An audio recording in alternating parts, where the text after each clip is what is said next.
ఒకవేళ మనందరికీ, మానవజాతి మొత్తానికి వాళ్ల కథను మళ్లీ రాసుకునే ఛాన్సొస్తే ఎలా ఉంటుంది? ఒక ఫ్రెష్ స్టార్ట్, ఒక క్లీన్ స్లేట్.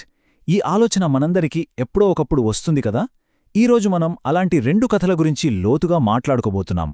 రెండూ కూడా ఒక కొత్త ప్రపంచంలోనే మొదలయ్యాయి, కానీ వాటి ప్రయాణాలు మాత్రం పూర్తిగా భిన్నమైన దారుల్లో సాగాయి. ఈ ఒక్క ప్రశ్న చుట్టూనే మన ఈరోజు విశ్లేషణ అంతా తిరుగుతుంది. ఒక పెద్ద విపత్తు తర్వాత మళ్లీ అంతా నిర్మించుకునే అవకాశం వచ్చినప్పుడు మనుషులు ఏ దారిని ఎంచుకుంటారు? వినయాన్నేనా, లేక అహంకారాన్నేనా? నమ్మకాన్నేనా, లేక తమ సొంత ఆశయాలనేనా? మన మొదటి కథ ఒక మహాజలప్రళయం ముగిసిన తర్వాత మొదలవుతోంది. ఇక్కడ మిగిలిపోయిన కొద్దిమంది మనుషులు తమ తర్వాతి అడుగు కోసం, ఒక మార్గదర్శకత్వం కోసం చాలా ఓపికగా ఎదురుచూశారు. ఇది తొందరపాటు లేని ప్రయాణం, పూర్తిగా వినయం, నిరీక్షణతో నిండిన ప్రయాణం. సరే, ఒక్కసారి ఆ సీన్ని ఊహించుకుందాం. రోజుల తర్వాత నీళ్ల శబ్దం తర్వాత పూర్తి నిశ్శబ్దం. ఓడలోపల నోవహు కుటుంబం ఓపికగా వెయిట్ చేస్తోంది. నీళ్లు తగ్గుతున్నాయని తెలుసు, కాని భూమి మళ్లీ జీవించడానికి రెడీగా ఉందా లేదా అది వాళ్ళకు తెలీదు. సో దైవిక మార్గదర్శకత్వం కోసం వాళ్ల ఎదురుచూపు ఇక్కడే మొదలైందన్నమాట.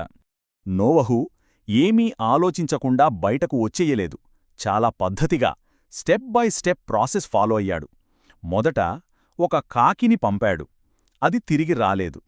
బహుశా దానికి ఫుడ్ దొరికి ఉండొచ్చు, కాని అది పొడి నేల ఉందని కన్ఫర్మ్ చెయ్యలేదు.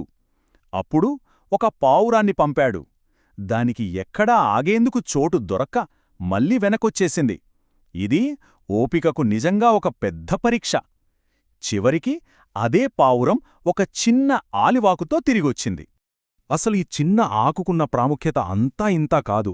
ఒక రకంగా చెప్పాలంటే ప్రపంచమంతా నాశనమైపోయిన తర్వాత ఈ ఒక్క చిన్న పచ్చని ఆకు ఒక పవర్ఫుల్ మెసేజ్ ఇచ్చింది, జీవితం మళ్లీ చిగురుస్తోంది అని.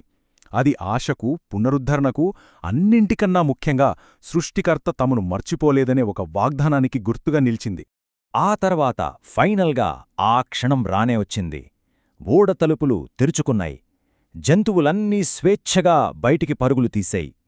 అది కేవలం స్వేచ్ఛ కాదు, ఒక కొత్త ప్రపంచాన్ని మళ్లీ జీవంతో నింపే బాధ్యత అన్నమాట. ఇక్కడ నుండే ప్రపంచం మళ్లీ రీపాపులేట్ అవ్వడం మొదలైంది. ఇది చాలా చాలా కీలకమైన పాయింట్. ఇది మానవాళికి ఇవ్వబడిన ఒక డివైన్ ప్రామిస్, ఒక భరోసా.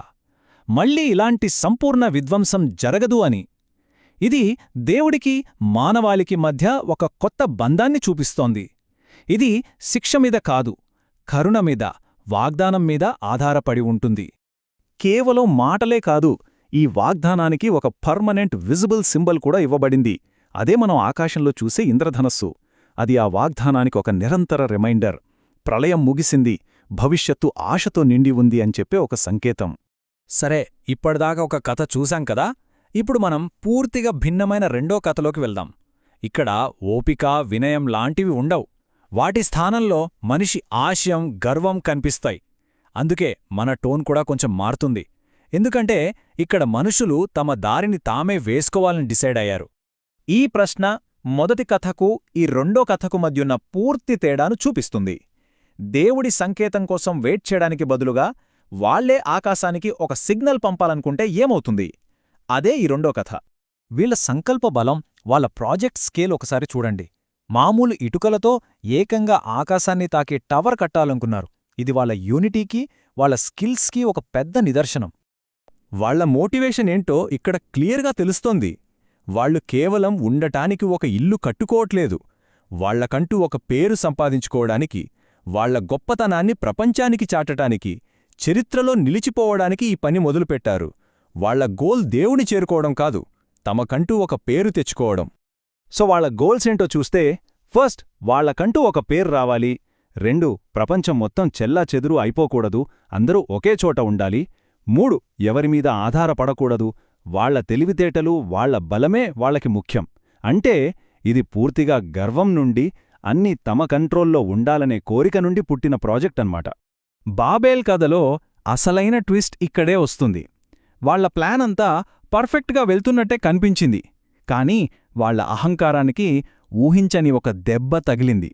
వాళ్ళు ఐక్యంగా ఉండటానికే కదా ఈ టవర్ కట్టడం మొదలుపెట్టింది. ఒకే భాష, ఒకే ఆలోచన, ఒకే చోట. వాళ్ల యూనిటీనే వాళ్ల బలమనుకున్నారు. కాని ఇంత పెద్ద ప్రాజెక్ట్ చివరికి దేనికి దారితీసిందంటే అంతే, ఒక్కసారిగా అంతా తారుమారైపోయింది. వాళ్ల బలమనుకున్న ఆ కామన్ లాంగ్వేజే అర్థం పర్థం లేని శబ్దాల గొడవగా మారిపోయింది. ఈ ఒక్క మాట చాలు ఆ ప్రాజెక్ట్ ఎలా ఆగిపోయిందో చెప్పడానికి. ఇక్కడ మనం తేడాను స్పష్టంగా చూడొచ్చు. ముందు అందరికీ ఒకే భాష, తర్వాత ఎన్నో రకరకాల భాషలు. ముందు అందరూ కలిసికట్టుగా పనిచేశారు, తర్వాత ఒకరి మాట ఒకరికి అర్థంకాక పూర్తి గందరగోళం. ముందు ఐక్యంగా ఉన్న సమాజం, తర్వాత ప్రపంచమంతా చెల్లాచెదరైన ప్రజలు. వాళ్ళు ఏది జరగకూడదనుకున్నారో సరిగ్గా అదే జరిగింది. ఐరనీ అంటే ఇదేనేమో. చివరికి ఆకాశాన్ని తాకాలనుకున్న ఆ టవర్ మధ్యలోనే ఆగిపోయింది. ఒకరితో ఒకరు మాట్లాడుకోలేక, కలిసి పనిచేయలేక ప్రజలు ఆ ప్రాంతాన్ని వదిలిపెట్టి ప్రపంచంలో వేర్వేరు ప్రాంతాలకు వెళ్ళిపోయారు. ఒకప్పుడు ఐక్యతకు సింబల్ అనుకున్న ఆ టవర్ ఇప్పుడు విభజనకు నిలువుడ్డద్దంలా మిగిలిపోయింది. సరే, ఇప్పుడు ఈ రెండు కథల్ని ఒకే ఫ్రేమ్లో పెట్టి చూద్దాం. రెండూ ఒక కొత్త ప్రపంచంలోనే మొదలయ్యాయి. కాని మనుషులు తీసుకున్న రెండు వేరువేరు నిర్ణయాలు ఎలా పూర్తిగా డిఫరెంట్ ఫలితాల్నిచ్చాయో మనమిప్పుడు చూద్దాం. ఈ రెండిటి మధ్య అసలు తేడా ఇదే. నోహ కథ దేవుడి గైడెన్స్ కోసం ఎదురుచూడటం గురించి చెప్తే, బాబేల్ కథ మనిషి తన లిమిట్స్ని తానే క్రాస్ చేయడం గురించి చెప్తోంది. ఒక దారేమో ప్రామిస్కి, హోప్కి దారితీస్తే, ఇంకో దారి కన్ఫ్యూజన్కి, డివిజన్కి దారితీసింది. కానీ ఇక్కడ ఒక ఇంట్రెస్టింగ్ పాయింట్ ఉంది. రెండు కథల ఫైనల్ రిజల్ట్ ఒకటే: భూమ్మీద మనుషులు అన్ని చోట్లకు విస్తరించడం. నోవా ఫ్యామిలీకి అదొక బ్లెస్సింగ్, ఒక ఆజ్ఞ. బాబేల్ కట్టిన వాళ్ళకి అది వాళ్ల పనులకొచ్చిన పర్యవసానం. దారులు వేరైనా గమ్యం మాత్రం ఒకటే అయింది. మనం ఈ విశ్లేషణను ఒక ప్రశ్నతో ముగిద్దాం. బాబెల్ కథను అందరూ ఒక శిక్షగా, ఒక పనిష్మెంట్గా చూస్తారు. కానీ మనం దాన్ని ఇంకో యాంగిల్లో చూడొచ్చా? ఒకే భాష, ఒకే కల్చరున్న ప్రపంచానికి బదులుగా ఈ సంఘటన వల్లే ఇన్ని వేల రకాల భాషలు, సంస్కృతులు పుట్టాయా? అంటే ఆ గందరగోళం ఒక శాపమా, లేక మనమీరోజు చూస్తున్న ఈ రంగుల ప్రపంచానికి పునాదా? ఇది నిజంగా ఆలోచించాల్సిన విషయం.